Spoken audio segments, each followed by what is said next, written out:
1846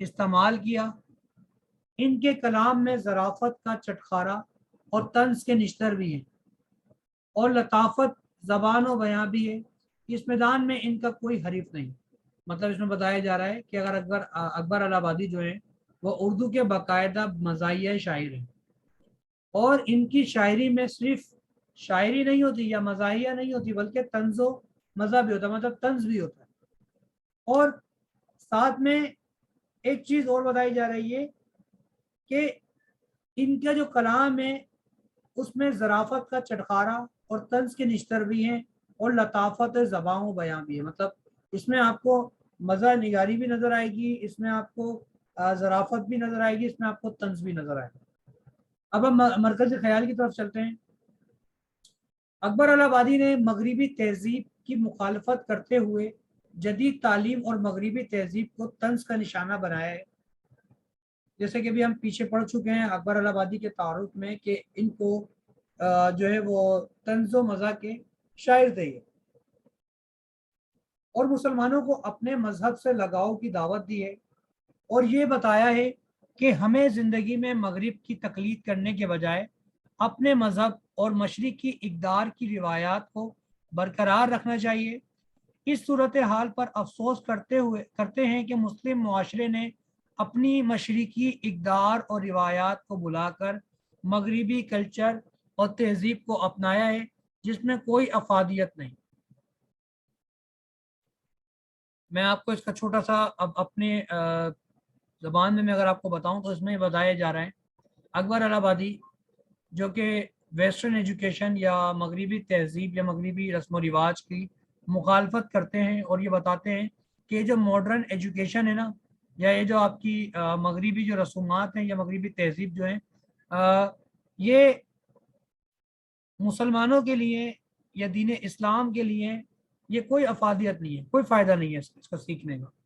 اس کو اگر بندہ سیکھتا ہے تو سیکھنے سے کیا ہوگا کہ آپ آپ کی اپنی جو اسلامی تہذیب ہے، اسلامی جو ثقافت ہے، آپ ان کو بھول جائیں گے، اور بھولنے سے کیا ہوگا کہ جو مزہ یا پھر جو فائدہ آپ ہمارے مسلم معاشرے کی تہذیبوں میں ہے یا مسلم معاشرے کی ثقافت میں ہے، وہ کسی اور تہذیب میں نہیں ہے، جس سے نقصان ہمیں یہی ہوتا ہے کہ ہم اپنے جو قریبی رشتے ہیں وہ کھو بیٹھتے ہیں، ہم جو تہذیب ادب احترام ہے وہ ہم کھو بیٹھتے ہیں یا بھلا بیٹھتے ہیں۔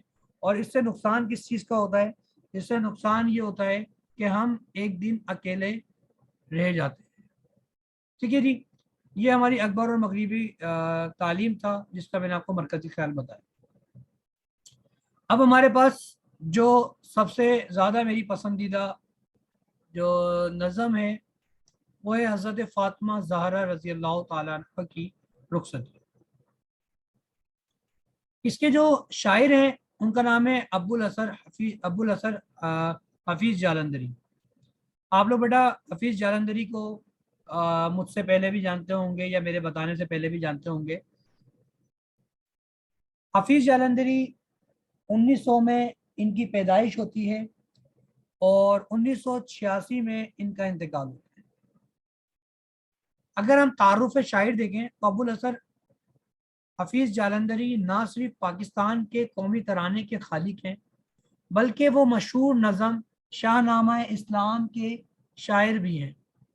ان کا کلام شگفتہ، مترنم فکری اور باغ پن کا اندازہ لیے ہوئے، منظر نگاری ہو، واقعات نگاری کا شاہکار ہے۔ وہ گیت، نظم اور غزل تینوں رنگوں کی بھرپور نمائندگی کرتے ہیں۔ مطلب ابو الحسن حفیظ جالندری جو ہیں یہ گیت بھی انہوں نے مطلب جو ہیں وہ پڑھے ہیں، نظمیں بھی انہوں نے تحریر کی ہیں، اور ساتھ میں غزلیں بھی انہوں نے تحریر کی ہیں۔ اب ہم تعارف نظم کی طرف چلتے ہیں۔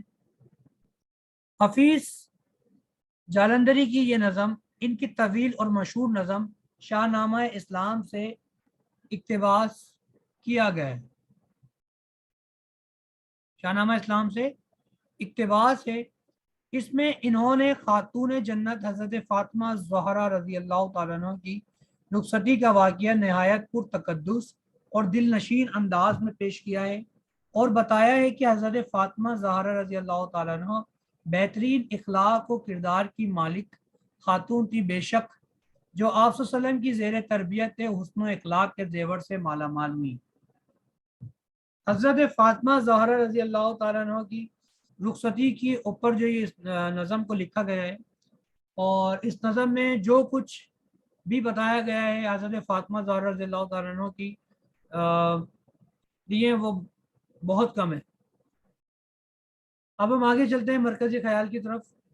اس نظم میں شاعر ابو الاسر حفیظ جالندری نے حضرت فاطمہ زہرا رضی اللہ تعالیٰ عنہ کی رخصتی کا ذکر کیا ہے، جس کا مقصد عام طور پر مسلمانوں کو یاد دلانا ہے کہ ہمارے نبی حضرت محمد مصطفیٰ صلی اللہ علیہ وآلہ وسلم انسان کامل اور اللہ کے آخری نبی ہیں۔ اللہ تعالیٰ نے ان کو افضل ترین مقام عطا فرمایا اور آپ صلی اللہ علیہ وسلم کے عمل کو بہترین عمل قرار دیا۔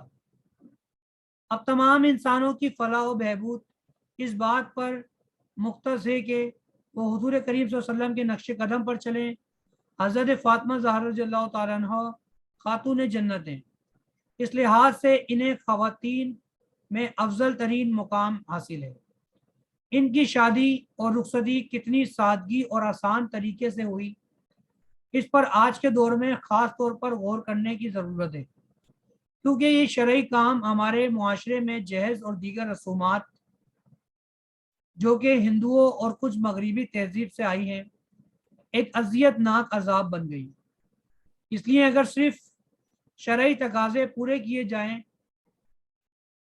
تو کام دلہا اور دلہن دونوں کے گھر والوں کے لیے بہت مشکل اور گمبھیر ہو جائے گا، یہ گمبھیر بن گیا۔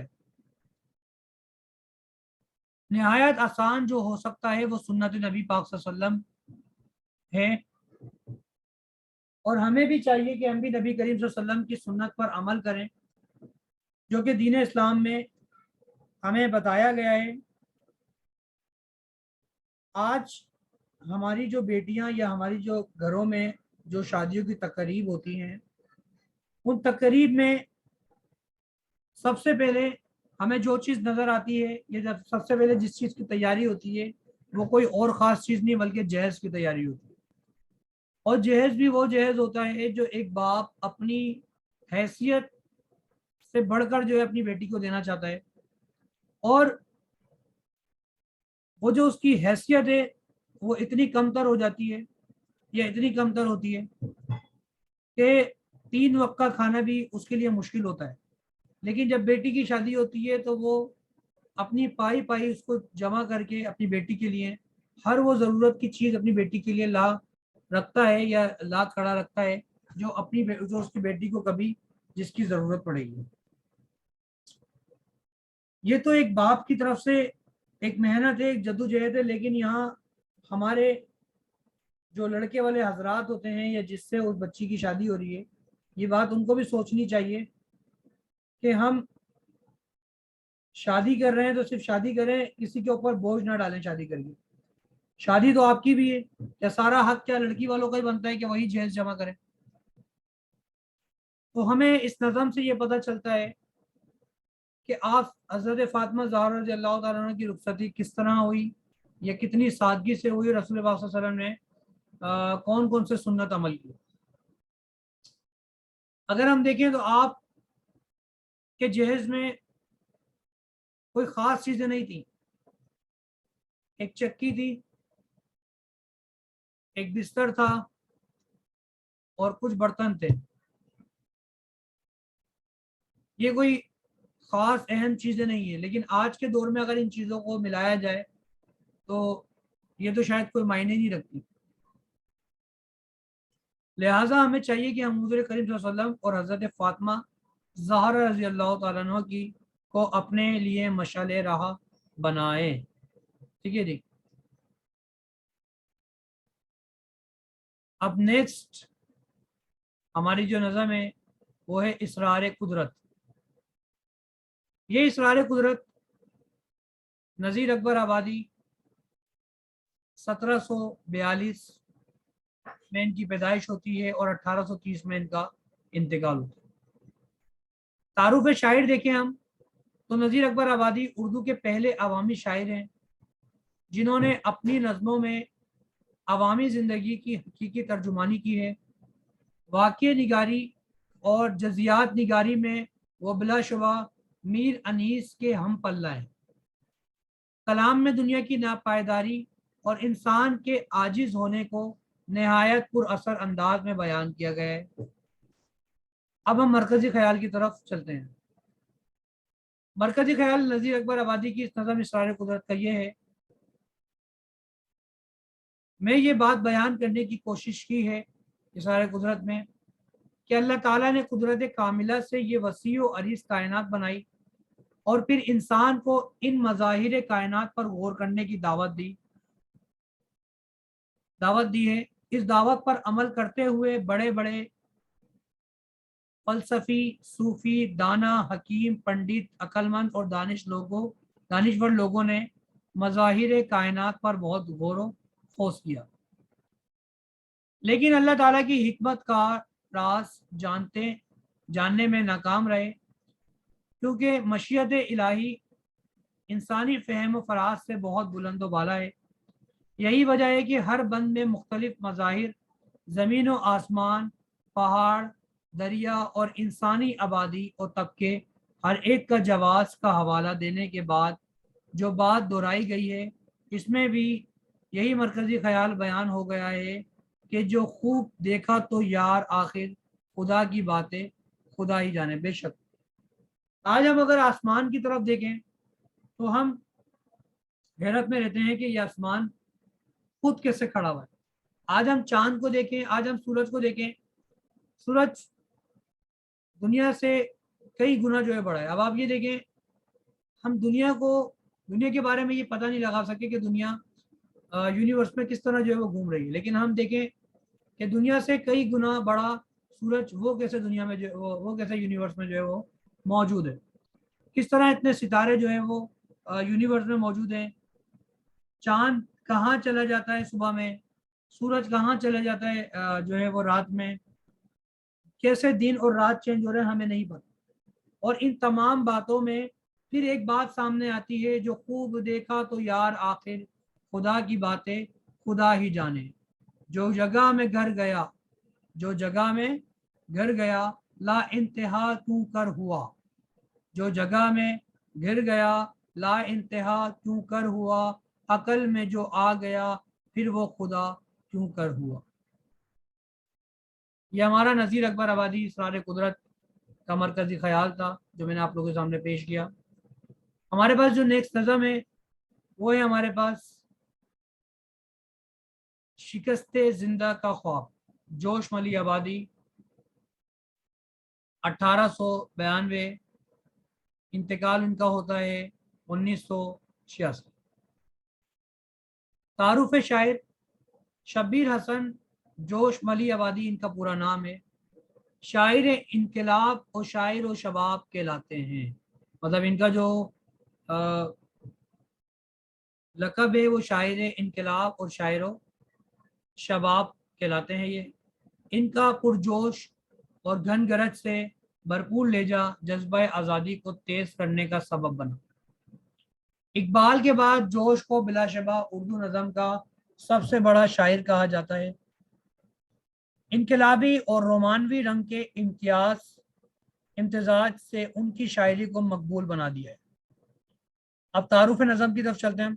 اس نظم میں جوش نے انگریز سامراج کے خلاف مسلمانوں اور برصغیر کی دوسری قوموں کی جدوجہد کو خراج تحسین پیش کیا اور اپنے زوردار لہجے سے اس جدوجہد کو تیز کرنے اور آزادی کے حصول کی نوید سنائی۔ مرکزی خیال جوش ملی آبادی کی نظم کا عنوان ہے شکست زندہ کا خواب، جس سے پتہ چلتا ہے کہ تقسیم ہند اور پاکستان بننے سے پہلے اس وقت لکھی گئی جب تحریک آزادی برصغیر میں زوروں پر تھی اور انگریز سامراج مسلمانوں کی اس تحریک کو کچلنے میں مصروف تھے۔ ملک کی جیلیں تحریک آزادی کے مجاہدین سے بھری ہوئی تھی، ہر قیدی کے دل میں آزادی کی شمع روشن تھی اور ہر مسلمان اس شمع آزادی پر دیوانہ وار نثار ہونے کو تیار تھا۔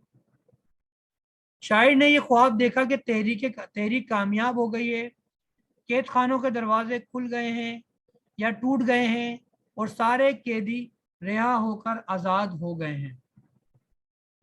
اس خواب سے مراد یہ تھی کہ جب لوگوں کے دلوں میں آزادی کا جوش و جذبہ اتنا زیادہ ہو وہ جان تک دینے اور قید و بند کی صحبتیں برداشت کرنے پر تیار ہو جائیں، پھر زیادہ عرصے تک انہیں غلام بنا کر رکھنا ناممکن ہوتا ہے اور وہ بہت جلد آزاد ہو جاتے ہیں۔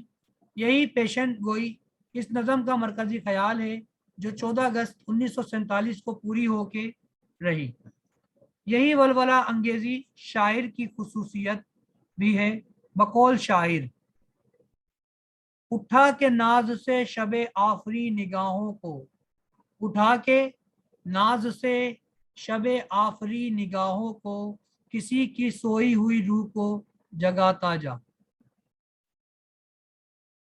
تو بیٹا یہ ہمارا مرکزی خیال تھا جو شکست زندہ کا خواب ہے، جو جوش والی آبادی کی نظم سے لیا گیا ہے، جو میں نے آپ کے سامنے اس وقت بھی ڈسکس کیا۔ اب ہمارے پاس جو نیکسٹ امپورٹنٹ نظم ہے وہ ہے ہمارے پاس جشن بیچارگی۔ یہ احسان دانش کی نظم ہے جن کو شاعر مزدور بھی کہا جاتا ہے۔ ان کی پیدائش 1914 میں ہوئی اور ان کا انتقال 1986 میں۔ تعارف شاعر، شاعر مزدور ہونے کا اعتراف کرنے والے احسان دانش کا قلم مزدوروں، کسانوں اور غربت کے ماروں کی سچی تصویر پیش کرتا ہے۔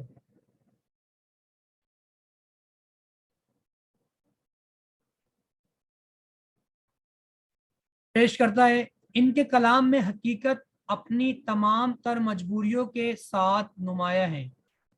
محنت کی چکی میں خود پسینے والے احسان دانش کو محنت کشوں کی تکالیف کا احساس ہے، اسی لیے وہ سچی ترجمانی کرتے ہیں۔ تعارف نظم، یہ تاثراتی اور فکر انگیز نظم ہمارے نظام کی معاشرتی ناہمواریوں پر ایک بھرپور طنز ہے۔ نظم کا عنوان ہے ہی انتہائی چونکا دینے والا۔ ایک مزدور کی بیٹی کی شادی کے موقع پر مایوسی اور بیچارگی اس کی غربت کا جشن منا رہی ہے۔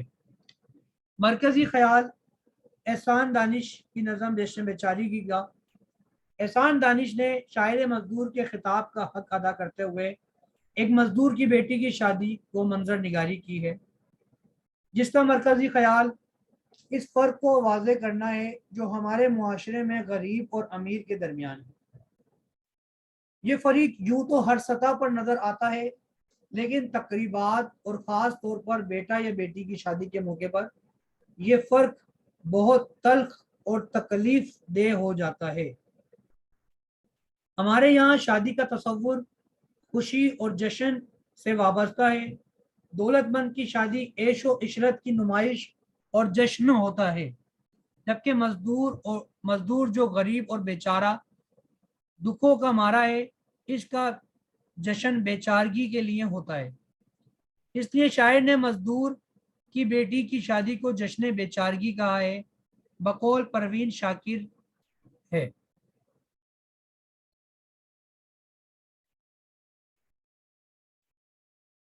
لڑکیوں کے دکھ عجب ہوتے سکھ اس سے عجیب، لڑکیوں کے دکھ عجب ہوتے سکھ اس سے عجیب، ہنس رہی ہیں اور جل بھیگتا ہے ساتھ ساتھ۔ بیٹا ابھی ہم تھوڑی دیر پہلے حضرت فاطمہ زہرا رضی اللہ تعالیٰ عنہ کی رخصتی کے بارے میں پڑھ کر آ رہے ہیں، جس میں نے آپ کو بتایا آج معاشرے میں جو تکلیف یا پرابلم ہے وہ کیا ہے، وہ جہیز کی لعنت، جس میں تکلیف دہ عمل یہ ہے کہ ہم اس چیز کا لحاظ کرنا بھول جاتے ہیں، یا ہم اس چیز کو بھول جاتے ہیں کہ ہمارے آگے بھی بہنیں ہیں یا ہمارے آگے بھی بیٹیاں ہیں، اور ہم جہیز کی مانگ کرتے ہیں، اور اس جہیز کی مانگ سے یہ ہوتا ہے کہ جو شخص آپ کو اپنی بیٹی دے رہا ہے یا اپنی اولاد دے رہا ہے یا اپنی جیتی جاگتی یا اپنی زندہ بچی دے رہا ہے، آپ بے جان چیزوں کے چکر میں اس پر اتنا بوجھ ڈال دیتے ہیں اس کے باپ پر کہ جب تک اس کی بیٹی کی شادی ہوتی ہے اس کے کندھے، اس کا سر، اس کی گردن جھکی رہتی۔ اگر ہم اس نظم کو دیکھیں یا اس نظم میں دیکھیں تو اس میں جو شاعر مزدور احسان دانش ہیں وہ ایک مزدور کی کیفیت کو اجاگر کر رہے ہیں یا اس کو بتا رہے ہیں کہ کس طرح ایک مزدور اپنی بیٹی کو رخصت کرتا ہے اور وہ کس طرح رخصت کرنا چاہتا ہے، لیکن وہ ساتھ میں اپنی بیٹی کو نصیحت بھی کر رہا ہے کہ اے بیٹی تو میرے لیے سب کچھ ہے، میں تجھے کچھ نہیں دے سکا لیکن تو میری لاج رکھنا۔ اور ساتھ میں جو اس کا شوہر ہے اس کے شوہر کو بھی نصیحت کر رہا ہے، اس کے شوہر کو بھی اپنی بیٹی کا بتا رہا ہے کہ میری بیٹی نے جو ہے وہ کوئی خاص فرمائش نہیں کی، نہ وہ تم سے فرمائش کرے گی، کیونکہ میری بیٹی جو ہے وہ کم میں خوش ہونے والی ہے اور کبھی تم سے زیادہ کی فرمائش نہیں کرے گی۔ اس کو تم 2 وقت کا کھانا کھلاؤ گے وہ 2 وقت کا کھانا کھائے گی، کبھی تم سے تیسرے وقت کا سوال نہیں کرے گی۔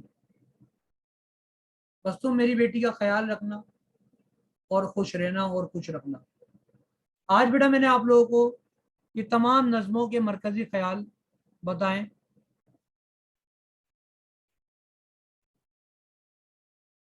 یہ ٹوٹل بیٹا 5 6 نظمیں جن کے میں نے آپ کو ابھی آج مرکزی خیال جو ہے وہ سمجھائیں، جو کہ آپ کے پیپر میں 8 نمبر کا کوشچن آتا ہے، ٹھیک ہے جی۔ اور اس 8 نمبر کے کوشچن میں آپ کو مرکزی خیال اٹیمپٹ کرنا ہوتا ہے یا آپ کو ایک بند کی تشریح کرنی ہوتی ہے جو میں نے آج آپ کے سامنے ڈسکس کی۔ تو اگر آپ کو اس میں کوئی پرابلم ہے یا کوئی کوشچن ہے تو کائنڈلی آپ اس سے شیئر کر سکتے ہیں، آپ مجھ سے پوچھ سکتے ہیں، میں آپ کا انشاءاللہ آنسر دوں گا انشاءاللہ۔ اپنا خوب خیال رکھیے گا، خوش رہیں، آباد رہیں، اللہ حافظ۔